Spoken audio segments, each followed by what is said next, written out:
The Girl with Green Eyes. Of course, the man in the brown hat said. There are good policemen and there are bad policemen, you know. You're right, the young man said. Yes, that's very true. Isn't it, Julie? He looked at the young woman next to him. Julie didn't answer and looked bored. She closed her eyes. Julie's my wife, the young man told the man in the brown hat. She doesn't like trains. She always feels ill on trains. Oh, yes, the man in the brown hat said. Now, my wife, she doesn't like buses. She nearly had an accident on a bus once. It was last year. No, it wasn't. It was 2 years ago. I remember now. It was in Manchester. He told a long, boring story about his wife and a bus in Manchester. It was a hot day and the train was slow. There were 7 people in the carriage. There was the man in the brown hat, the young man and his wife Julie, a mother and 2 children, and a tall, dark man in an expensive suit. The young man's name was Bill. He had short brown hair and a happy smile. His wife Julie had long red hair and very green eyes, the colour of seawater. They were very beautiful eyes. The man in the brown hat talked and talked. He had a big red face and a loud voice. He talked to Bill because Bill liked to talk too. The man in the brown hat laughed a lot, and when he laughed, Bill laughed too. Bill liked talking and laughing with people. The 2 children were hot and bored. They didn't want to sit down. They wanted to be noisy and run up and down the train. Now sit down and be quiet, their mother said. She was a small woman with a tired face and a tired voice. I don't want to sit down, the little boy said. I'm thirsty. Here, have an orange, his mother said. She took an orange out of her bag and gave it to him. I want an orange too, the little girl said loudly. All right, here you are, said her mother. Eat it nicely now. The children ate their oranges and were quiet for a minute. Then the little boy said, I want a drink. I'm thirsty. The tall, dark man took out his newspaper and began to read. Julie opened her eyes and looked at the back page of his newspaper. She read about the weather in Budapest and about the football in Liverpool. She wasn't interested in Budapest, and she didn't like football, but she didn't want to listen to Bill and the man in the brown hat. Talk, talk, talk, she thought. Bill never stops talking. Then suddenly she saw the tall man's eyes over the top of his newspaper. She could not see his mouth, but there was a smile in his eyes. Quickly, she looked down at the newspaper and read about the weather in Budapest again. The train stopped at Dawlish station, and people got on and got off. There was a lot of noise. Is this our station? The little girl asked. She went to the window and looked out. No, it isn't. Now sit down, her mother said. We're going to Penzance, the little girl told Bill. "For our holidays." "Yes," her mother said. "My sister's got a little hotel by the sea. We're staying there. It's cheap, you see." "Yes," the man in the brown hat said. "It's a nice town. I know a man there. He's got a restaurant in King Street. A lot of holiday people go there. He makes a lot of money in the summer." He laughed loudly. "Yes," he said again. "You can have a nice holiday in Penzance." "We're going to St. Austell," Bill said. "Me and Julie. It's our first holiday. Julie wanted to go to Spain, but I like St. Austell. I always go there for my holidays. It's nice in August. You can have a good time there too." Julie looked out of the window. "Where is Budapest?" she thought. "I want to go there. I want to go to Vienna, to Paris, to Rome, to Athens." Her green eyes were bored and angry. Through the window, she watched the little villages and hills of England. The man in the brown hat looked at Julie. "You're right," he said to Bill. "You can have a good time on holiday in England. We always go to Brighton, me and the wife. But the weather... We went one year and it rained every day. Morning, afternoon and night. It's true, it never stopped raining." He laughed loudly. "We nearly went home after the first week." Bill laughed too. "What did you do all day then?" he asked. Julie read about the weather in Budapest for the third time. Then she looked at the tall man's hands. They were long, brown hands, very clean. Nice hands, she thought. He wore a very expensive Japanese watch. Japan, she thought. I'd like to go to Japan.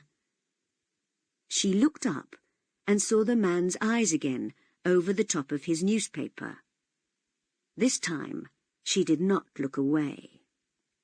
Green eyes looked into dark brown eyes for a long, slow minute. After Newton Abbot Station, the guard came into the carriage to look at their tickets. "Now then," he said, "where are we all going?" "This train's late," the man in the brown hat said. 20 minutes late by my watch. 10 minutes, the guard said. That's all. He smiled at Julie.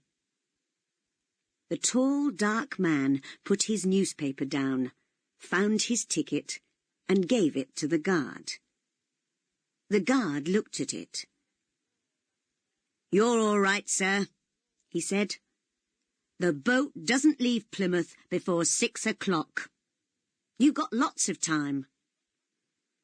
The tall man smiled, put his ticket back in his pocket, and opened his newspaper again.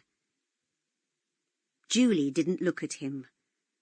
A boat, she thought. He's taking a boat from Plymouth. Where's he going? She looked at him again with her long green eyes. He read his newspaper and didn't look at her, but his eyes smiled. The train stopped at Totnes Station, and more people got on and off. "Everybody's going on holiday," Bill said. He laughed. "It's going to be wonderful. No work for 2 weeks. It's a nice, quiet town, St. Austell. We can stay in bed in the mornings and sit and talk in the afternoons and have a drink or two in the evenings. Eh, Julie?" He looked at his wife. "Are you all right, Julie?" "Yes, Bill," she said quietly. "I'm okay."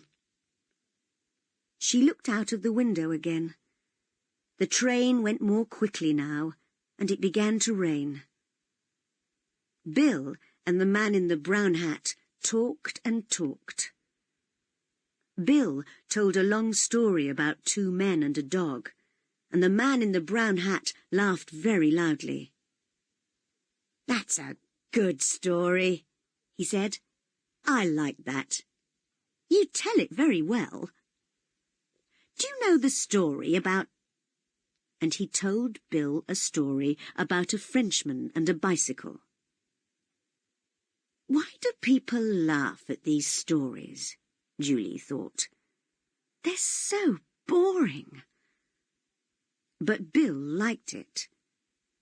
Then he told a story about an old woman and a cat, and the man in the brown hat laughed again. "That's good too. I don't know.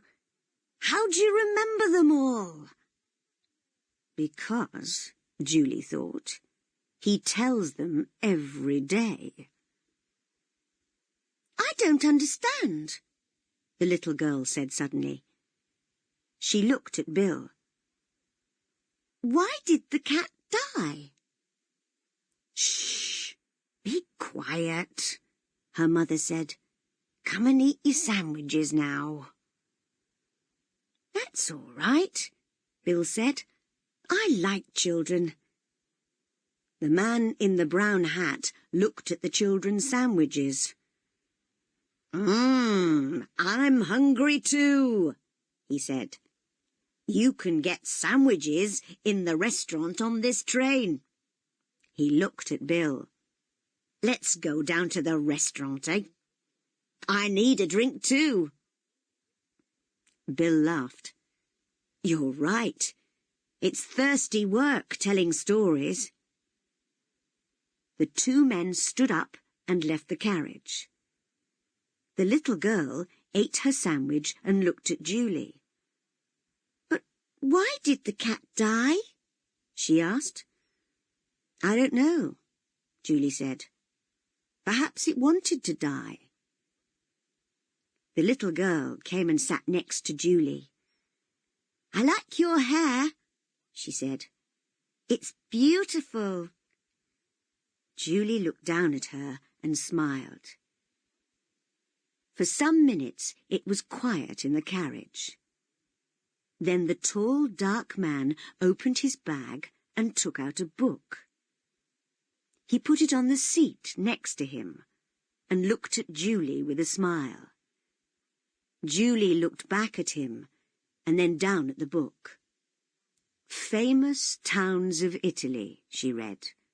"Venice, Florence, Rome, Naples." She looked away again, out of the window at the rain. 2 weeks in St. Austell, she thought, with Bill, in the rain. After half an hour, the 2 men came back to the carriage. "There are a lot of people on this train," Bill said. "Do you want a sandwich, Julie?" "No," she said. "I'm not hungry. You eat them." The train was nearly at Plymouth. Doors opened and people began to move. "A lot of people get on here," the man in the brown hat said. The tall, dark man stood up and put his book and his newspaper in his bag. Then he picked up his bag and left the carriage. The train stopped at the station. A lot of people got on the train, and 2 women and an old man came into the carriage. They had a lot of bags with them. Bill and the man in the brown hat stood up and helped them. One of the women had a big bag of apples. The bag broke, and the apples went all over the carriage. "Oh, damn!" she said. Everybody laughed and helped her to find the apples. The train moved away from Plymouth Station. After a minute or two, everybody sat down, and the woman gave some apples to the children. "Where's Julie?" Bill said suddenly. "She's not here." "Perhaps she went to the restaurant," the man in the brown hat said. "But she wasn't hungry," Bill said. "She told me." The little girl looked at Bill. "She got off the train at Plymouth," she said, "with the tall dark man. I saw them."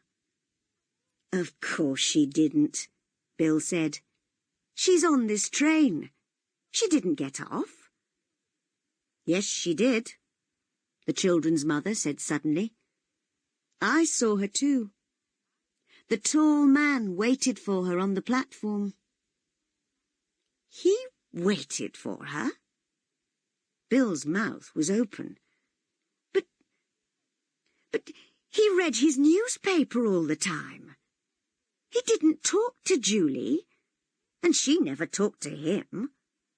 They didn't say a word."